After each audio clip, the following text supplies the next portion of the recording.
avec joie que je vous accueille ce matin pour ce temps de culte. Soyez chacun et chacune les bienvenus, spécialement ceux qui viennent de plus loin.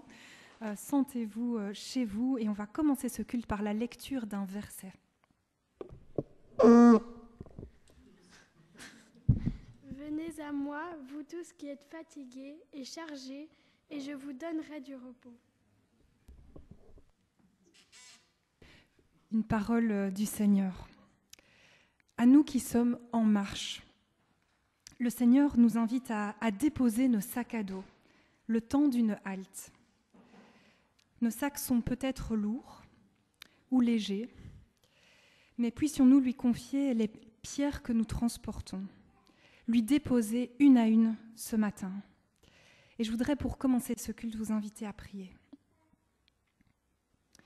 Seigneur, nous te remercions vraiment du fond du cœur pour ce rendez-vous que tu nous as donné ce matin. Merci pour ces moments précieux qui nous recentrent sur toi et qui nous permettent de te déposer intentionnellement nos fardeaux, nos préoccupations, nos tracas, nos lassitudes, nos fatigues. Seigneur, permets que durant ce temps, nos fardeaux soient allégés, nos douleurs soient soulagées, nos peines soient traversées par l'espérance que tu nous donnes, que nos tristesses soient changées en joie, que ce temps avec toi soit source de ressourcement, d'édification, afin que nous repartions vers une nouvelle semaine réapprovisionnée, désaltérée. Nous voulons te remettre spécialement maintenant ceux qui partagent la marche de notre vie communautaire mais qui n'ont pas pu se joindre à nous.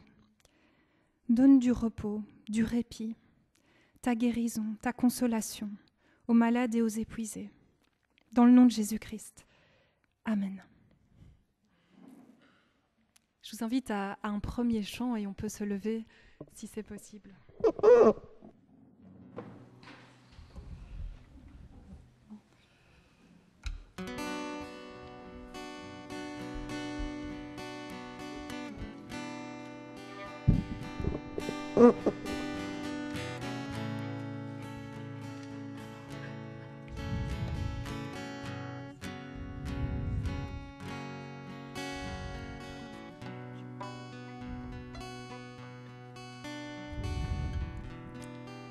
On va devoir faire une petite pause pour réaccorder un petit violon qu'elle a beaucoup travaillé, donc je vous invite à vous rasseoir une minute.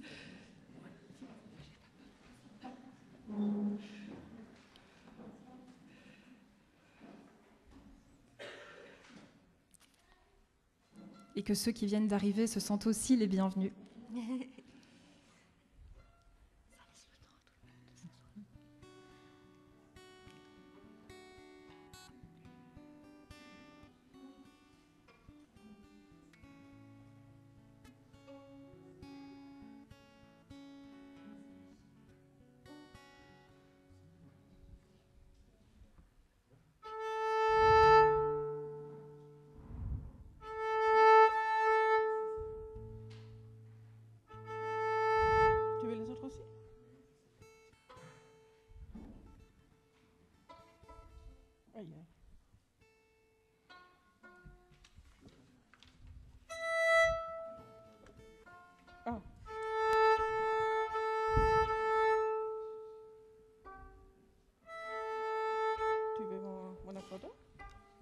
On va commencer par un autre chant, le temps que le petit souci technique s'arrange.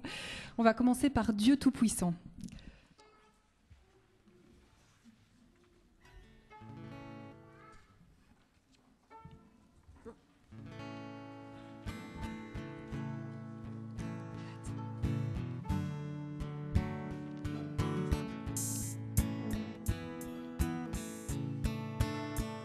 Dieu Tout-Puissant, quand mon cœur considère tout l'univers créé par ton pouvoir, le ciel d'azur, les éclairs, le tonnerre, le clair matin ou les ombres du soir.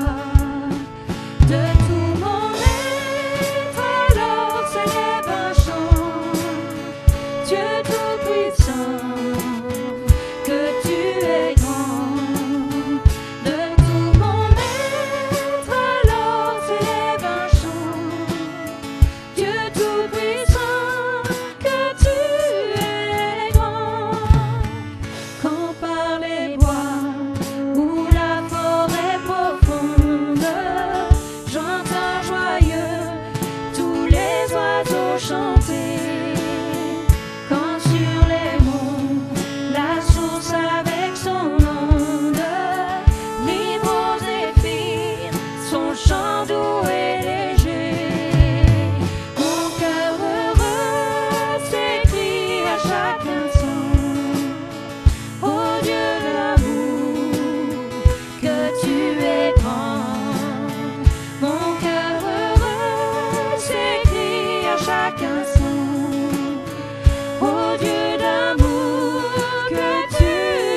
place. Alors nous terminons ce matin notre périple dans le livre de Ruth. Et en introduction à notre temps de louange, j'ai demandé à 2 personnes de partager avec nous 2 petites perles ou quelque chose qui les a particulièrement touchées personnellement dans le récit. Et on va entendre premièrement le partage de Marek, ensuite nous chanterons un chant.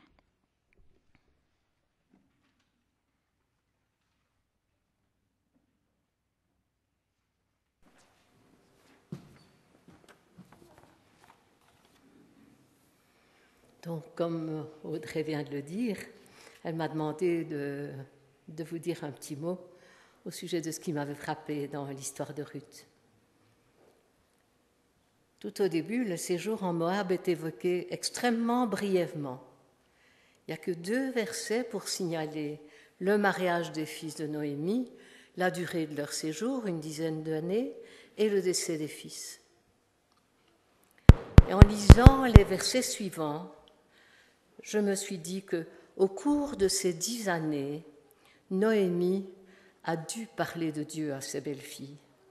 Et elles ont pu voir et entendre que l'Éternel était partie prenante de sa vie. Le texte nous dit que Noémie apprend que l'Éternel est intervenu en faveur de son peuple et lui a donné du pain. Et je pense que Noémie l'a affirmé comme ça à ses belles-filles. Elle ne cachait pas sa foi, elle disait que l'Éternel était intervenu. Et elle dit d'ailleurs à Orpa et Ruth, quand elle les incite à retourner dans leur famille, elle leur dit que l'Éternel soit bon pour vous, qu'il vous donne de trouver le bonheur dans un nouveau foyer. Et elle évoque aussi l'Éternel qui est intervenu contre elle parce qu'elle a vécu ces choses difficiles. Dans l'engagement de Ruth à partir avec Noémie à Bethléem, Ruth dit clairement « Ton Dieu sera mon Dieu ». Et elle dit que l'Éternel me punisse si autre chose que la mort me sépare de toi. Donc, elle connaît déjà quelque chose de l'Éternel. Et malgré les circonstances difficiles qu'elles ont vécues, Ruth a choisi son camp. Elle a cru en l'Éternel et elle lui fait confiance. Elle a adopté la foi de sa belle-mère, une foi vécue et exprimée. Plus loin dans le texte, Noémie affirme clairement l'intervention de Dieu dans sa vie devant les habitants de Bethléem quand elle revient dans le village. Elle dit « L'Éternel m'a fait revenir les mains vides, le Tout-Puissant m'a plongé dans l'affliction. » Nous avons pu constater au cours des prédications sur ce livre magnifique que Dieu a honoré la foi de Ruth. Il lui a manifesté sa grande bonté. Elle a eu un destin extraordinaire. Elle ne l'a peut-être pas su de son vivant, bien sûr, mais elle est même entrée dans la lignée des ancêtres de Jésus lui-même. Alors je trouve que et Noémie et Ruth sont pour moi des exemples d'une vie où la foi se vit et s'exprime, et aussi des exemples de confiance dans le Dieu vivant. Que les circonstances soient faciles ou difficiles, nous pouvons toujours nous attendre à lui avec confiance. Merci beaucoup, Marek.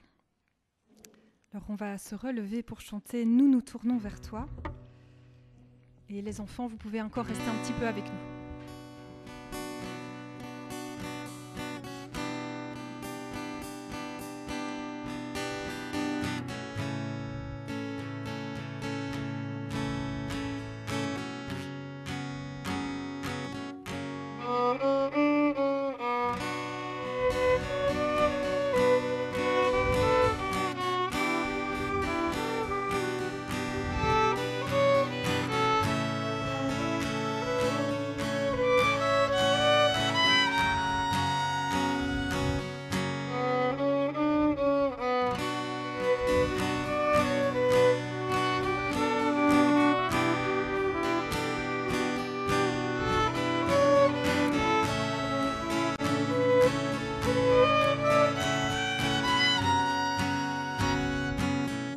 nous nous tournons vers toi. En cet instant, nous élevons nos voix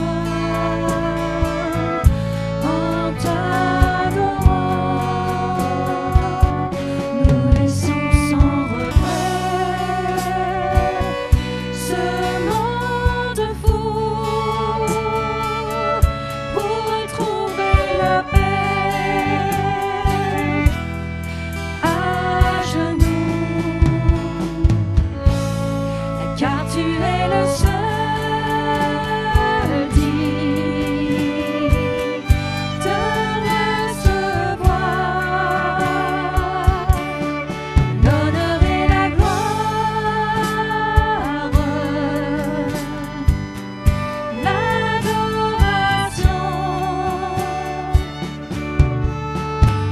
car tu es le seul Dieu au-dessus de la terre et des cieux, car tu es le seul Dieu au-dessus de la terre et des cieux.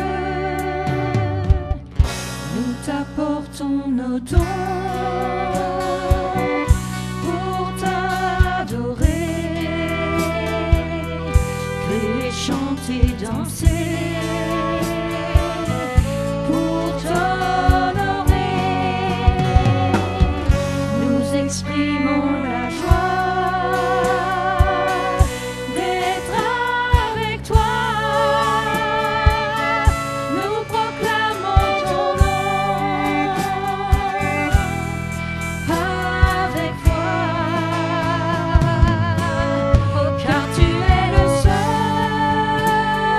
digne de recevoir l'honneur et la gloire, l'adoration,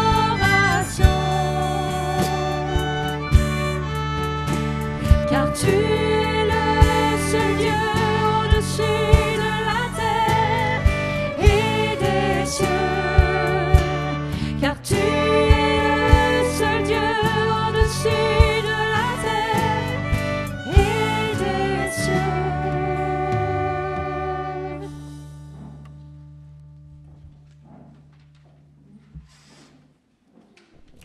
Et je vais inviter Yves maintenant, si tu as la force. Merci particulièrement à Yves d'avoir accepté de partager avec nous.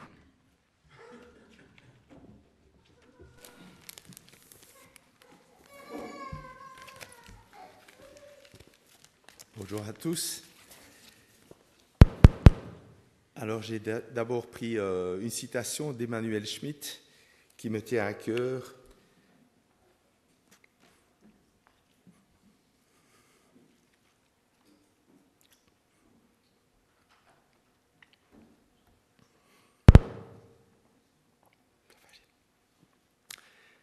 L'intensité du moment fait l'éternité du souvenir. Et je pense que ça peut bien travailler en chacun de nous. Les moments importants de notre vie, c'est des moments qu'on va pouvoir garder toute notre vie. Donc l'intensité du moment fait l'éternité du souvenir. Alors le livre de Ruth, pour moi, est une histoire qui me touche profondément dès le début, tout simplement parce que Naomi est le nom de notre fille aînée.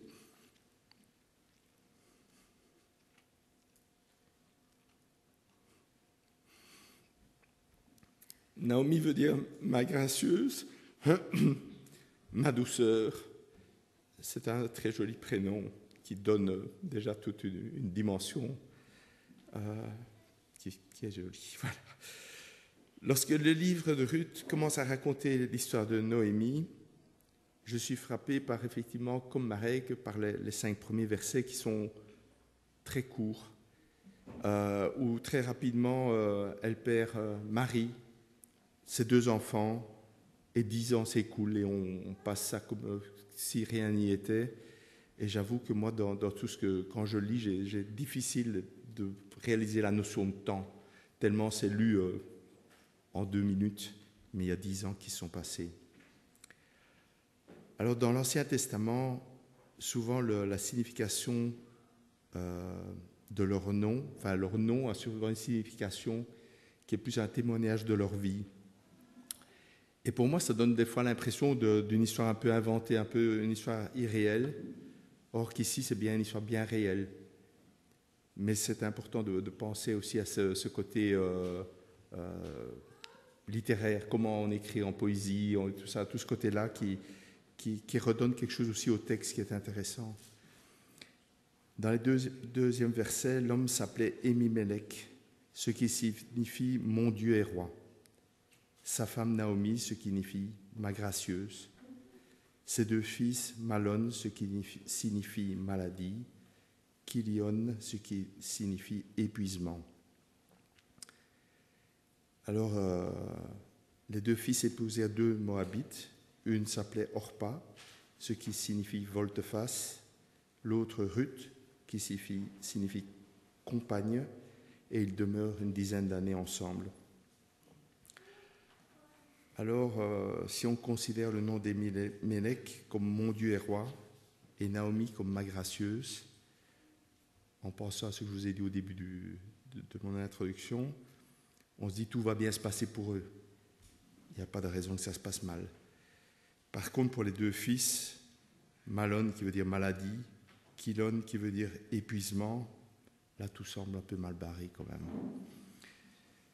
Mais contre toute attente, c'est Émimélec, mon Dieu est roi, qui meurt sans explication. Les deux fils meurent également aussi. Ça semblait un peu prévisible dans le texte. Et là pourtant, c'est tout le cœur de l'histoire pour moi. Nous sommes tous mortels et la détresse peut arriver à n'importe qui, à n'importe quel moment de notre vie. Alors la mort de notre fils Timothée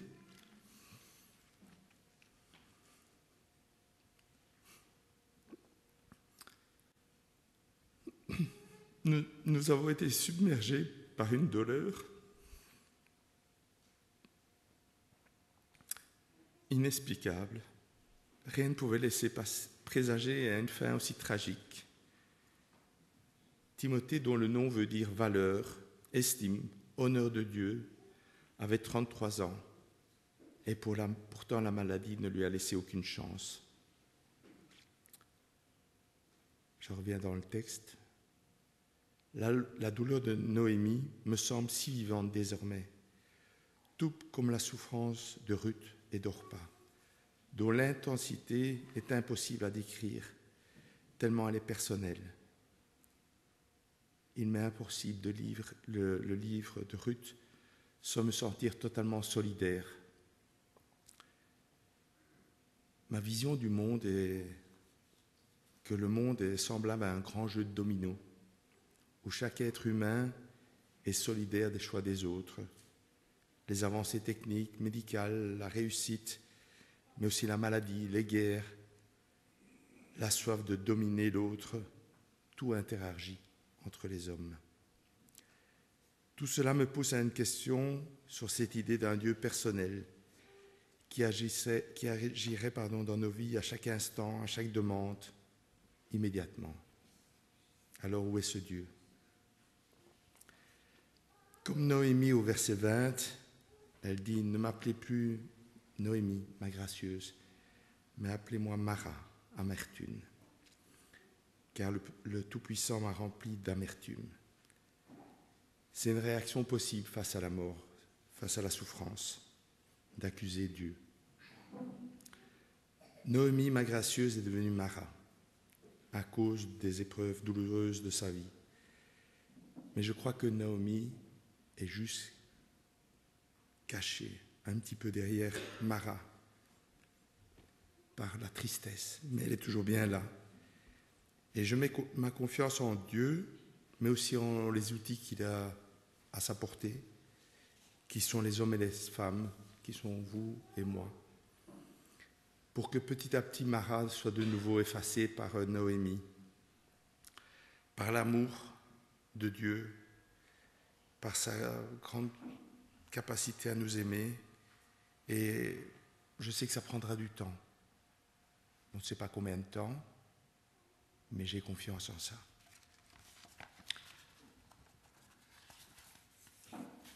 Mes années et ma vie m'ont amené à changer un peu ma vision sur un Dieu qui aurait une protection immédiate, directe, qui serait là chaque fois qu'on l'appelle, qui serait là. Et je pense que ce modèle est un peu le modèle du jardin d'Éden.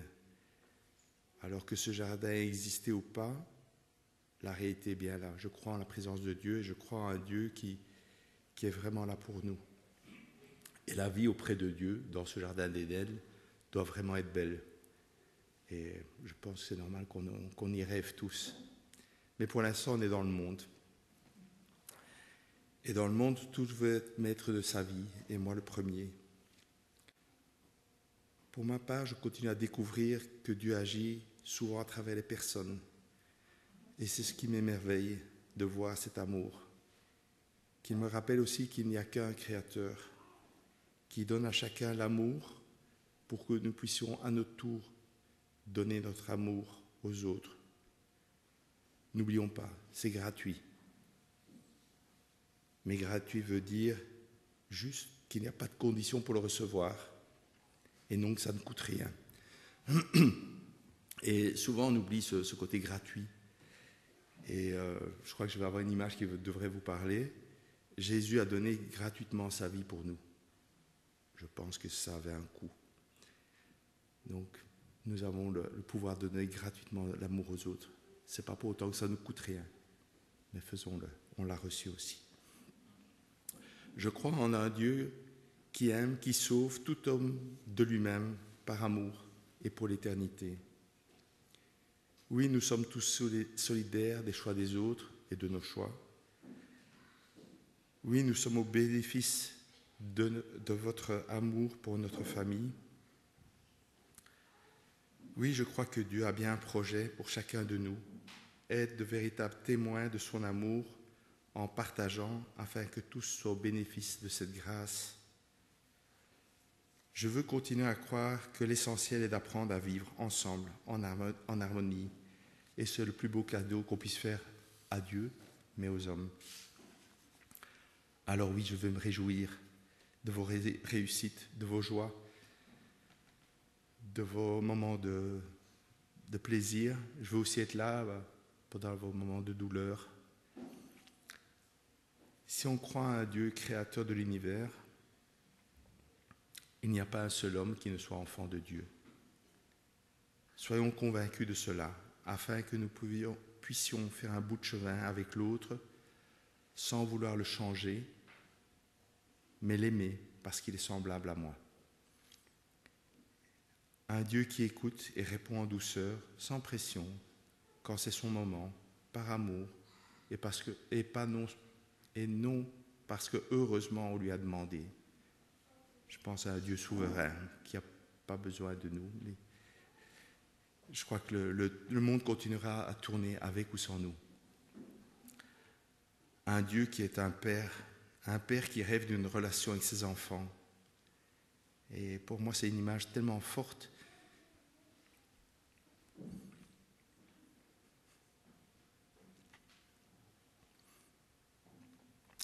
Que je crois que la plus grande chose que Dieu espère avec ses enfants, c'est le dialogue, c'est cette relation. Et qu'elle soit de qualité ou pas, qu'elle soit vraie et authentique, je pense qu'elle sera de qualité. Un sourire, un geste sont les armes que nous avons pour communiquer avec les autres. Alors, merci de faire un bout de chemin avec moi. Merci. Merci beaucoup, Marek. Merci, Yves. Alors, les enfants, vous allez pouvoir, et les ados, vous allez maintenant pouvoir rejoindre vos clubs. Et je vous propose de chanter Comme un souffle fragile pour méditer ce que Marek et Yves ont partagé avec nous et aussi pour nous préparer à l'écoute de la prédication.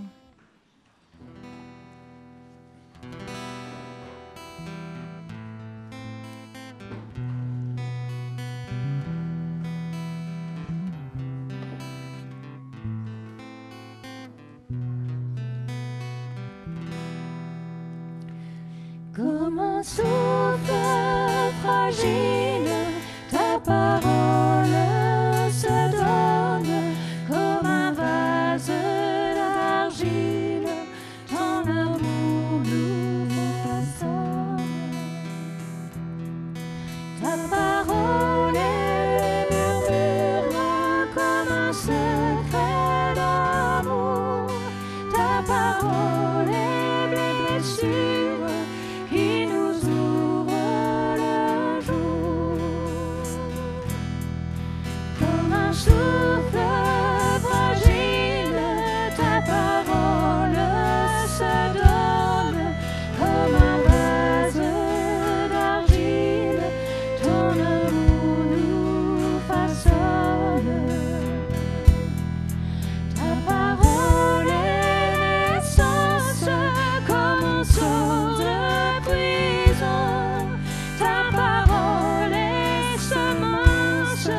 qui promet la moisson. Comme un souffle fragile, ta parole se donne, comme un vase d'argile, ton amour nous façonne. Je vais prier. Seigneur, je te remercie vraiment pour les frères et sœurs qui nous accompagnent sur le chemin, et je voudrais encore te prier spécialement pour la douleur autour du décès de Timothée. Je te remercie pour ce livre de Ruth qui est tombé au bon moment dans l'histoire de notre communauté. Et je te prie encore d'ouvrir notre cœur une dernière fois à l'écoute de ce livre ce matin. Je te prie d'accompagner Lydia, de parler à travers elle, Seigneur. Au nom de Jésus-Christ. Amen.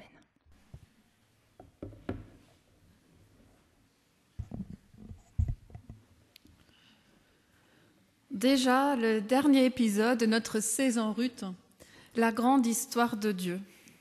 C'est un peu comme refermer un roman qui nous a accompagnés pendant quelques jours ou des semaines, mais en mieux quand même. On veut tellement connaître la fin, mais une fois arrivé à la fin, on est quand même déçu parce que c'est déjà fini. Mais aujourd'hui, nous avons encore beaucoup de choses passionnantes à découvrir, des éléments qui peuvent encore nourrir notre méditation, notre prière pendant ces prochains temps et qui sont aussi d'une grande actualité. Et rien ne nous empêche de revenir au livre de Ruth quand nous le souhaitons. Précédemment en Ruth, Boz a tenu parole. Il a réglé l'affaire dès que le jour a fait place à cette nuit particulière que Ruth et Boz ont passée à l'aire de battage. Ils sont rendus aux portes de la ville de Bethléem, là où on se rassemblait, là où on réglait les affaires et là où on rendait la justice. Pierre nous en a parlé la semaine passée. En présence de témoins donc, il a confronté le proche parent plus proche que lui à ses responsabilités. Il y a un champ à racheter, veux-tu le racheter ? Oui. Ok, tu peux le faire, mais en même temps, il faut que tu épouses Ruth la Moabite. Boz fait preuve de créativité juridique en associant le devoir du Goël, donc venir en aide à un membre de la famille qui est dans une situation de précarité, au Lévira, qui est cette loi qui disait que si un homme meurt sans enfant, son frère devait épouser sa belle-sœur pour lui assurer une descendance. Boz a passé trop de temps en compagnie de Ruth, son audace l'a contaminé. Le proche parent juridiquement plus proche n'est pas intéressé. Je ne veux pas exercer mon droit de rachat de peur de ruiner mes propres biens.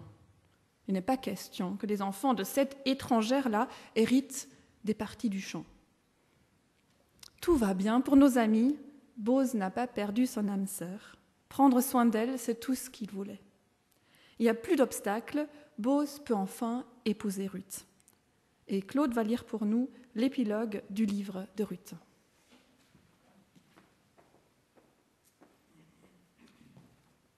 Alors,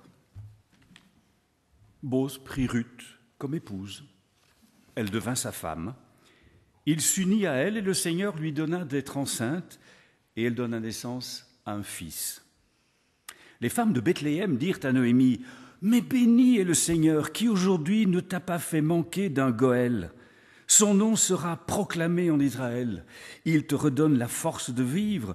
Il est le soutien de ta vieillesse, car ta belle-fille qui t'aime l'a enfantée. Elle vaut mieux pour toi que 7 fils. » Noémie prit l'enfant, le tint serré contre elle, puis se chargea de l'élever. Les femmes du voisinage lui donnèrent son nom. Elles disaient « Un fils a été enfanté pour Noémie » et elles l'appelèrent Obed. Obed fut le père de Jessé, Jessé le père de David. Et voici la descendance de Pérez. Pérez eut un fils, Échron. Échron eut un fils, Ram. Ram eut un fils, Aminadab. Aminadab eut un fils, Nakon.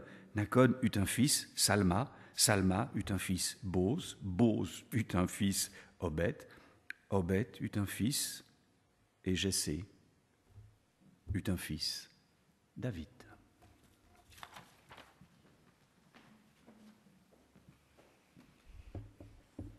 Merci.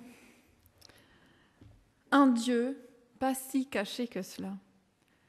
Alors que le narrateur avait pris 12 versets pour nous rapporter une scène très courte aux portes de la ville, au début du chapitre 4, il comprime ici au moins 9 mois en un verset. Bose épouse Ruth et le Seigneur lui donnant d'être enceinte, nous dit le texte. Verset très important du livre de Ruth. Pour la première fois dans le récit, le narrateur relate de manière directe une intervention divine dans l'histoire racontée, nous dit un commentateur. Jusqu'ici, ce sont les personnages du récit qui parlent de Dieu et qui percevaient son action, jamais le narrateur qui sort maintenant de sa réserve. Il nous fallait attendre la toute fin du récit pour que les deux manques vécus au début de l'histoire, le manque de pain, le manque de descendance, soient comblés. Au chapitre 1, le narrateur nous avait rapporté la perception de Noémie.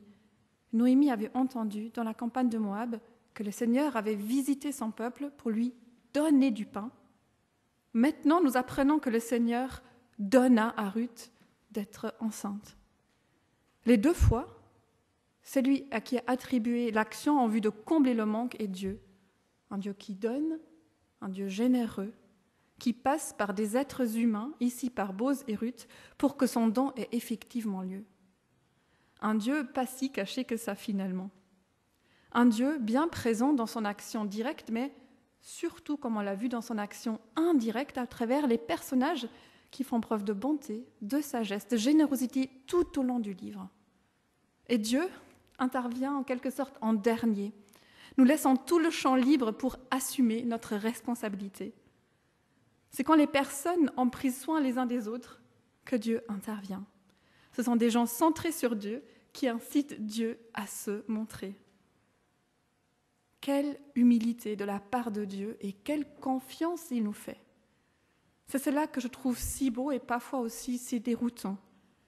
La présence de Dieu et son action tissée dans nos vies, bien souvent d'une manière imperceptible et en même temps tangible par la bonté des autres. Notons aussi que Ruth est mise ici dans la lignée des mères d'Israël, Sarah et Rebecca, Rachel, dont il est dit à chaque fois explicitement que Dieu intervient pour qu'elle puisse avoir un enfant. Alors que dans les 5 premiers versets du livre, qu'Yves a aussi évoqué tout à l'heure, on a assisté à la quasi-disparition d'une famille. Ici, celle-ci prend un nouveau départ. La prière du peuple prononcée au verset 11 est exaucée. Que le Seigneur donne à la femme qui entre dans ta maison d'être comme Rachel et Léa, qui bâtirent à elles 2 la maison d'Israël. Ruth, l'étrangère, la Moabite, comparée à Rachel et Léa, ce n'est pas rien. Ruth, pleinement intégrée dans le peuple d'Israël, Ruth semble même comme réconcilier Rachel et Léa. Séparées dans la vie, c'était ces deux sœurs qui étaient dévorées par une jalousie, une rivalité qui a provoqué une course folle au bébé. Les 2 sœurs sont réunies dans leur héritage, celui d'être matriarches du peuple d'Israël. Et de surcroît, les mains de Noémie sont maintenant comblées. Les mains de Noémie comblées. L'enfant naît bien dans le couple de Bose et Ruth, mais en réaction à la naissance, les femmes de Bethléem s'adressent à Noémie, une bénédiction à la bouche et pas la moindre. Ce sont les mêmes femmes qui ont été en émoi quand Noémie est revenue vers son pays, qui s'expriment maintenant. Dans leur bouche, le nouveau-né devient carrément le Goël, le rédempteur de Noémie. Verset 15. « Il te redonne la force de vivre, il est le soutien de ta vieillesse. » C'est en lui que se concentre le renversement de sa situation. Et littéralement, le texte dit « Il sera pour toi celui qui fait retourner l'âme. » Et on se souvient que le verbe « retourner », « revenir » a été un des mots-clés au premier chapitre du livre. Quand Noémie a pris la décision de revenir vers son pays. Oui, il y a réellement un retour à la vie pour Noémie. Et n'avons-nous pas un clin d'œil ici à notre bébé, qui naîtra bien plus tard et qui sera lui, le Goël, le rédempteur de toute l'humanité. C'est lui qui sait réellement faire retourner notre âme. Lui qui nous donne vie, lui qui est la vie de notre vie, selon cette expression de saint Augustin. Et nous, qu'est-ce qui nous fait retourner l'âme? Qu'est-ce qui nous donne ou a donné un nouveau souffle de vie dans une situation vraiment désespérante que nous avons vécue? Peut-être que ce retournement est encore à venir.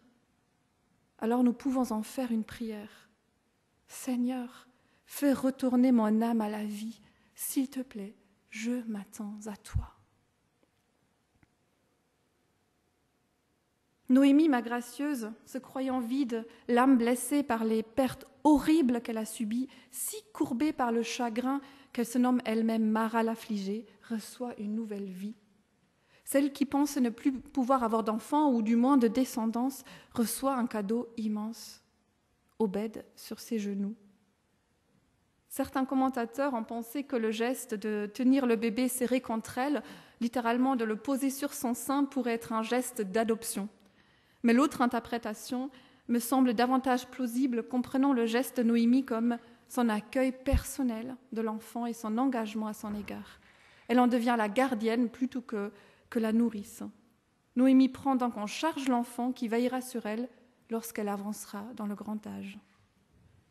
Ce bébé qu'elle accueille les bras grands ouverts est la réponse de Dieu à l'accusation de Noémie de l'avoir fait revenir les mains vides.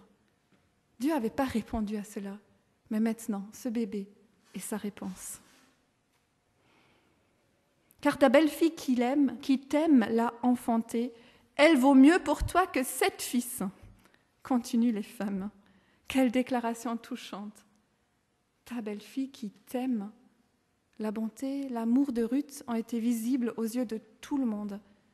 Comme le remarque un commentateur, ce Ruth, l'étrangère, qui est mise en avant dans cet engendrement d'un Goël, et non pas son époux, l'Israélite, proche parent de Noémie. Oui, les femmes sont vraiment mises en avant dans ce livre de Ruth. Elle vaut mieux pour toi que 7 fils. Quelqu'un d'autre, dans l'histoire, se déroule aussi à l'époque des juges, a prononcé une phrase presque identique. Dans le premier livre de Samuel, qui suit directement le livre de Ruth dans nos Bibles, nous entrons dans une autre histoire d'infertilité qui provoque une souffrance énorme. Elkana a 2 femmes, Pénina ayant des enfants et Anne n'en ayant pas. Elkana essaye de consoler Anne en disant « Est-ce que je ne vaux pas mieux pour toi que 10 fils ?» En tout cas, lui, il avait une bonne estime de lui-même. Mais ici, les femmes n'hésitent pas à détourner l'exaltation patriarcale du fils pour dire de manière hyperbolique la valeur d'une femme, Ruth, auprès d'une autre femme, Noémie. Et je suis de nouveau impressionnée par ces femmes de la Bible qui arrivent encore et encore à renverser la perception que l'époque avait des femmes. Elle vaut mieux pour toi que 7 fils. Noémie, les mains comblées. Mais le peuple comblé lui aussi. Le narrateur n'a pas encore joué toutes ses cartes surprises. Après nous avoir emmenés dans l'intimité d'une famille, il nous faut prendre maintenant de la hauteur. Il nous apprend qu'Obed sera le grand-père du roi David, ce que évidemment Boz, Ruth, Noémie ne savent pas. Ainsi, cette histoire, qui a commencé comme l'histoire d'une famille ordinaire, joue un rôle important pour l'histoire du peuple de Dieu. Une petite histoire qui s'imbrique dans la grande histoire de Dieu. On pourrait relire tout le récit avec cette révélation en tête. Peut-être que je veux vous inviter à le faire à la maison, relire maintenant les 4 chapitres avec cette révélation en tête. Le livre de Ruth sert de véritable pont entre l'époque des juges à laquelle il se déroule et le début de la royauté. David sera en effet le 2e roi du peuple. Et nous nous souvenons aussi du nom du mari défunt de Noémie, Élimélec, mon Dieu est roi. Il y a un autre roi en préparation, caché dans notre récit. Et cet enfant qui vient de naître, en cet enfant, c'est le peuple qui est comblé et pas uniquement Noémie. Le peuple est d'ailleurs très présent dans cette fin du livre, beaucoup plus que dans tout le reste du livre. C'est le peuple qui demande à Dieu de la fécondité pour Ruth. Il vient directement après cela le verset qui énonce clairement l'action de Dieu dans dans la conception d'Obed, ainsi la prière du peuple est exaucée.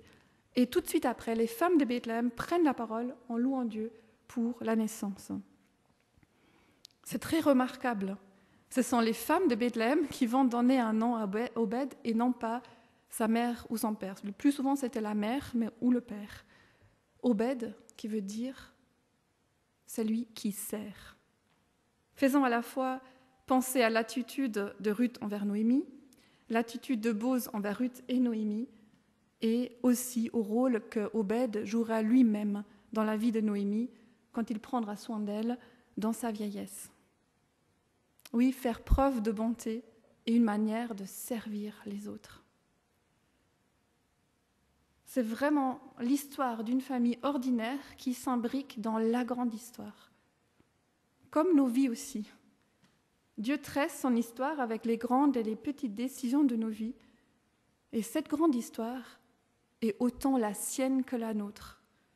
Notre action est pleinement valorisée par Dieu, voulue par lui. Mais ce n'est pas encore tout. Le narrateur nous fait encore une autre révélation. Maintenant, vous savez, semble-t-il dire, que de notre couple Ruth et Boz, Ruth l'étrangère, Boz l'israélite, descendra le roi David. Et voici le dernier scoop. Boz, en effet, descend de Pérez, fils de Juda et Tamar, donc Juda, un des fils de Jacob. L'effet surprise est d'autant plus grand que d'habitude, car les généalogies viennent en général au début d'un livre, donc on est au courant de tout quand on lit l'histoire. Mais ici, nous plongions dans l'histoire sans ces données en tête, et tout d'un coup, on se réveille à la fin, ébahi par tout ce que nous venons d'apprendre. Il est vrai que les généalogies ne sont généralement pas ce qui nous attire le plus dans le texte biblique, mais elles peuvent être passionnantes. Et ici, on a des choses à apprendre. Pourquoi commencer cette généalogie par Pérez, un nom beaucoup moins connu que Judas, Jacob? Les anciens du peuple avaient mentionné déjà Pérez dans leur bénédiction dont Pierre nous a parlé dimanche passé. Pérez, donc fils de Tamar et de Juda. En effet, Pérez et Obed ont des choses en commun. Des circonstances mouvementées entourent leur naissance à tous les deux. Pérez veut dire brèche, car il s'introduit dans le lignage d'Israël grâce aux idées inventives de sa mère Tamar, qui est aussi une étrangère. Et Obed fait de même, il fait brèche, lui aussi dans la généalogie d'Israël, grâce aux qualités personnelles de Ruth, la Moabite. Et dans cette généalogie qui clôt le livre, le narrateur va mentionner 10 générations de Pérez à David. 10 générations qui répondent aux 10 années d'infertilité vécues par Ruth et Mahlon, son premier mari. Cette généalogie n'est probablement pas exhaustive, mais sélective, comme beaucoup de généalogies dans la Bible qui ne mentionnent souvent que quelques étapes dans une lignée. Cela est rendu possible en hébreu par le fait que le mot « fils » peut s'appliquer de manière très large à un petit-fils ou même à un descendant éloigné. Donc la personne qu'on veut faire ressortir quand on mentionne une généalogie, c'est en général la 7e personne, et ici, c'est sans surprise Boz, qui avec Ruth a joué un rôle important pour que cette histoire s'imbrique dans la grande histoire. On voit aussi que le narrateur va jouer sur les sons comme l'hébreu aime bien le faire. 3 noms se terminent par « on ». Esron, Nakon et Salmon. On se souvient, les fils de Noémie portaient des noms aussi en « on », Mahlon, Kilon.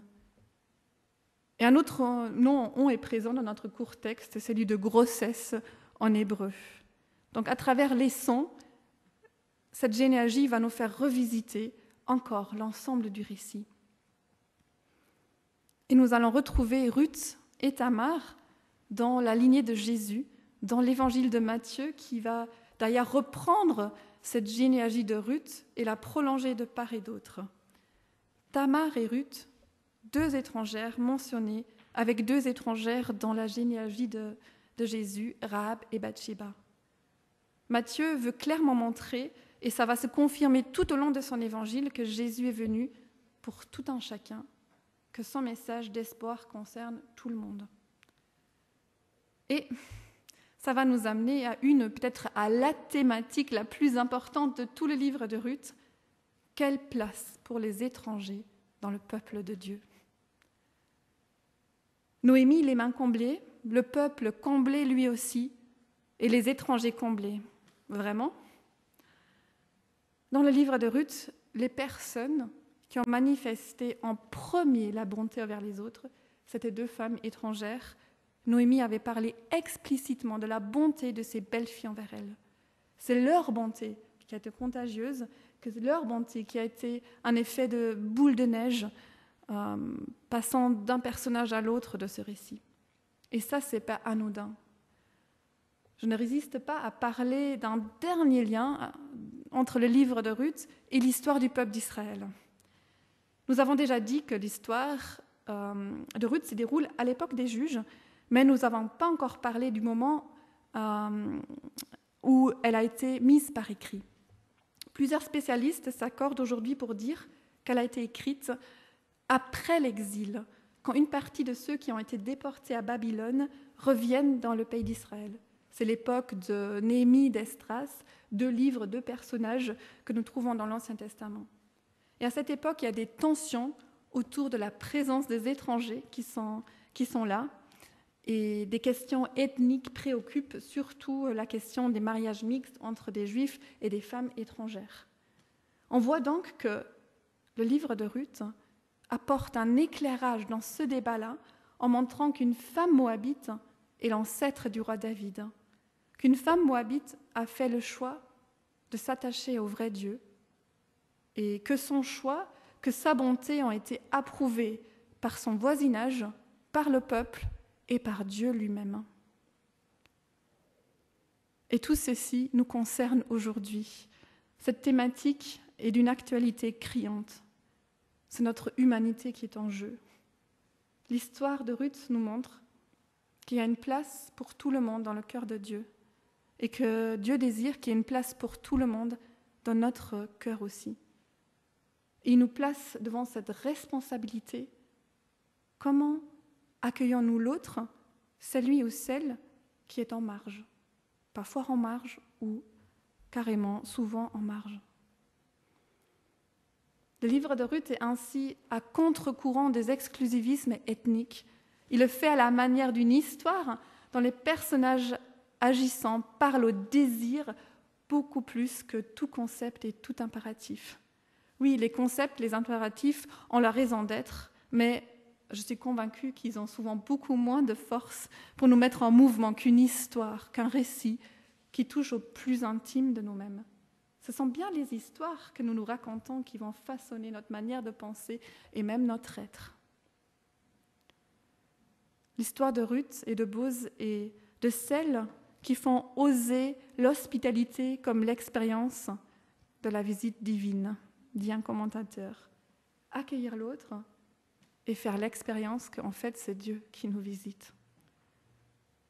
Ce récit m'encourage et nous encourage à persévérer dans cette bonté vécue, à la vivre davantage et pour cela à nous appuyer sur l'Esprit de Dieu. Et oui, là aussi, il y a un lien avec le livre de Ruth. Allez, une dernière pépite pour la route. Dans le judaïsme, le livre de Ruth est traditionnellement lu chaque année lors de la fête de la moisson appelée Shavuot, qui est devenue dans le christianisme la Pentecôte. Lors de cette fête, on commémore dans le judaïsme le don de la loi de Moïse. Et on lit le livre de Ruth. Peut-être pour nous montrer dans quel état d'esprit il convient de lire la loi, avec en toile de fond la bonté de Dieu, la bonté humaine. Oui, cette loi, cette Torah est à étudier, mais elle veut surtout être vécue dans une vie réelle. Et quand l'Esprit de Dieu descend sur les apôtres lors de la fête de la moisson au 1er siècle de notre ère, chacun des personnes présentes entend le message de Dieu dans sa langue, le message d'un Dieu vivant, d'un Dieu présent dans l'histoire, dans notre histoire, d'un Dieu qui se fait vulnérable en Jésus-Christ. Il entend ce message dans sa propre langue, montrant que le peuple de Dieu s'ouvre aux nations, s'ouvre à toutes les langues, s'ouvre à tout un chacun, à tous ceux, toutes celles qui disent à la suite de Ruth, ton peuple sera mon peuple et ton Dieu sera mon Dieu.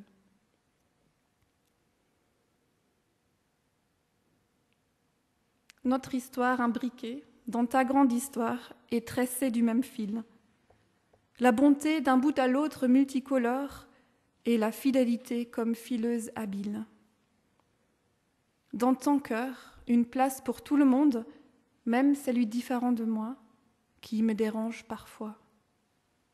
Que ton esprit ouvre encore le nôtre pour que nous soyons glaneurs, glaneuses de ta grâce. Merci pour ton humilité et ta confiance envers nous, élan pour notre prochain pas sur ce chemin de retour. Amen.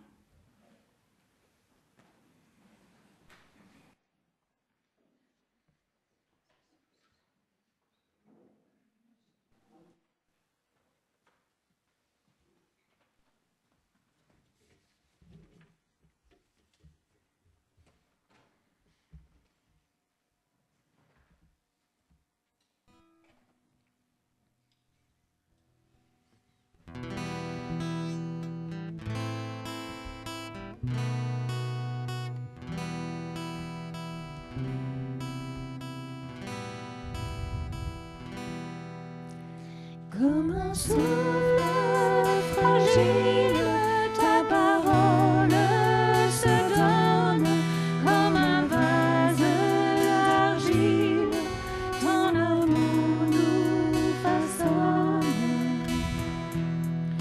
Ta parole est un partage, comme on coupe du pain. Ta parole est passage qui nous dit un chemin.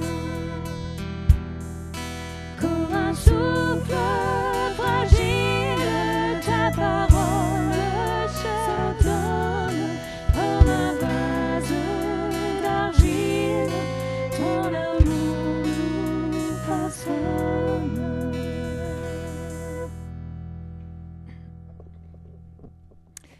L'histoire de Ruth.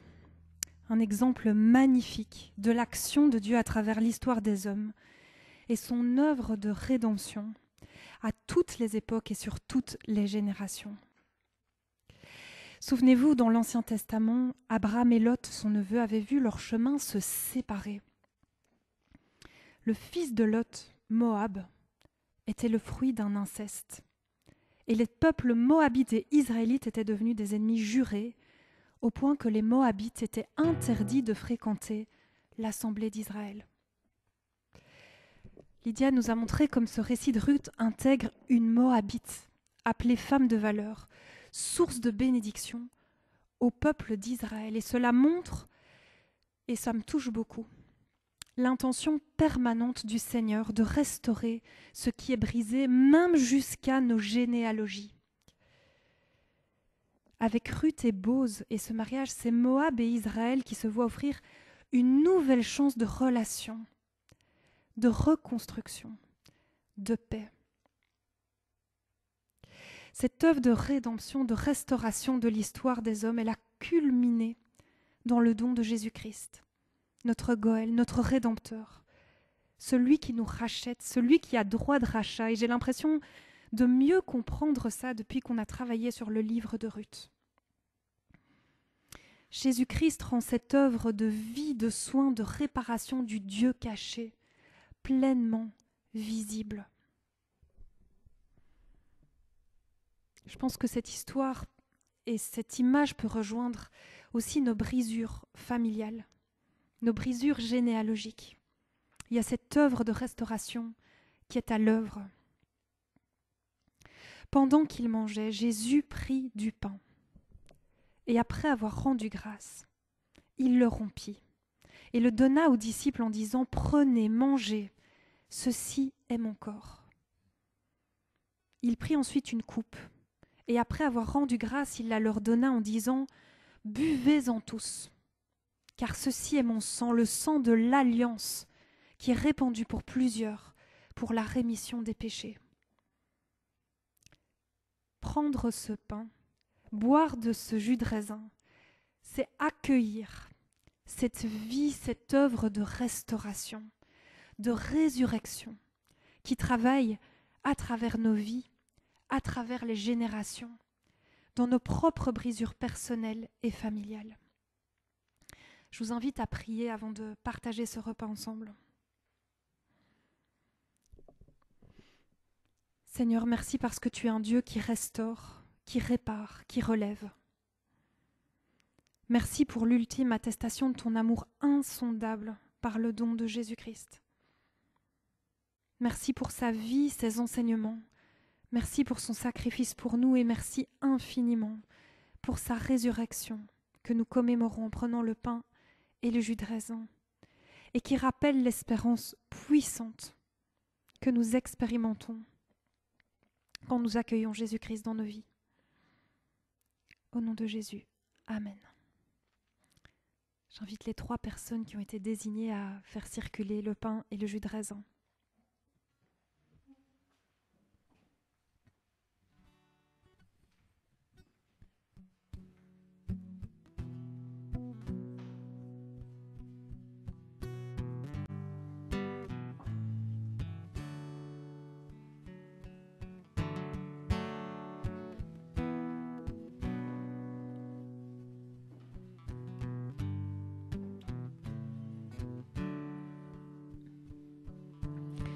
Tu t'es abaissé pour l'humanité. Tu fus humilié et abandonné. Ta mort est ma vie. Tu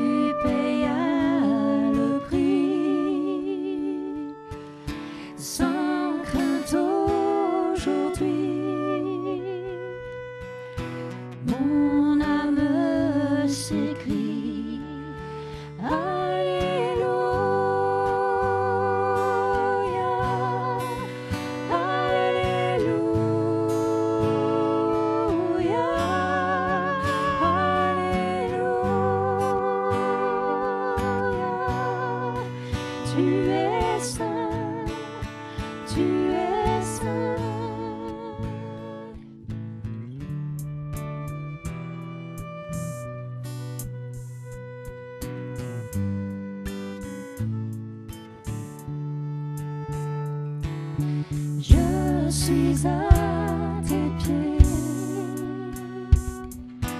pour te remercier d'avoir accepté de tout supporter. Éprouvé, je tiens. Pardonner, je viens.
Seigneur, merci pour ton œuvre de rachat. Merci pour la vie nouvelle en toi. Donne-nous de marcher dans tes voies cette semaine, Seigneur. Donne-nous de continuer à marcher dans les traces de ta bonté pour nous. Fais-nous aussi la grâce, Seigneur, de voir les traces de ta présence à nos côtés. Au nom de Jésus-Christ. Amen. Voilà, nous arrivons au terme de notre culte. Je vais simplement passer de l'autre côté pour mieux voir.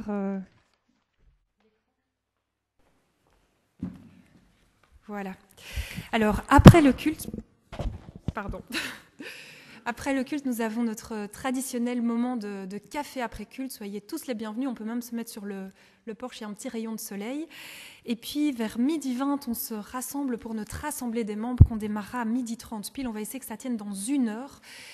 Pour rappel, on va vous présenter un petit peu tout ce qu'on a fait cette année et la vision pour la suite, ainsi que notre très important point sur les finances de l'Église. Donc, restez avec nous et si vous devez nous quitter, n'oubliez pas de donner votre procuration à quelqu'un. Juste après l'Assemblée des membres, il y a la sortie Stockelfen à la patinoire de Woluwe. Jeudi prochain, nous avons notre Jeudi Je prie. Et alors, attention, s'il vous plaît, regardez à votre gauche et à votre droite qui n'est pas là, pour rappeler à ces personnes que la semaine prochaine, nous n'avons pas culte ici, mais bien à Limal. On va vous envoyer un email, ça va être un gros culte inter-église. On a vraiment prévu un très chouette programme qu'on peut afficher. Juste reviens avant. Donc le thème « Dieu au cœur de nos hivers », de l'ombre à la lumière avec Jérémie et ses lamentations. Et vous pouvez, dès 10h, déposer les bébés, les enfants, vos ados à l'église de Bierge. Et puis, notre culte à la salle de Limal démarrera à 10h30. Le culte se terminera vers midi, le temps d'aller rechercher les enfants, les bébés, les ados. Et on fait un grand buffet tous ensemble à la salle de Limal. Si vous avez des questions, n'hésitez pas à venir me voir à la fin du culte. Alors juste un tout petit point sur le week-end suivant. On aura Café Théo le samedi 22 mars et il y a camp cadet pour les enfants de 7 ans et demi à 12 ans. Vous pouvez aller voir Sylviane si vos enfants n'y sont pas encore inscrits. Dernière petite chose, les dates que vous avez déjà reçues pour les prochaines sorties Stockelfen. Et il me reste à vous souhaiter un bon café après culte. Alors on va chanter un tout dernier chant pour terminer ce culte. Que ma vie te glorifie, que notre Église te glorifie et les paniers à offrande circuleront pendant ce dernier chant. Je vous invite à vous lever si c'est possible pour vous.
Café après culte, que le Seigneur vous garde et vous bénisse cette semaine.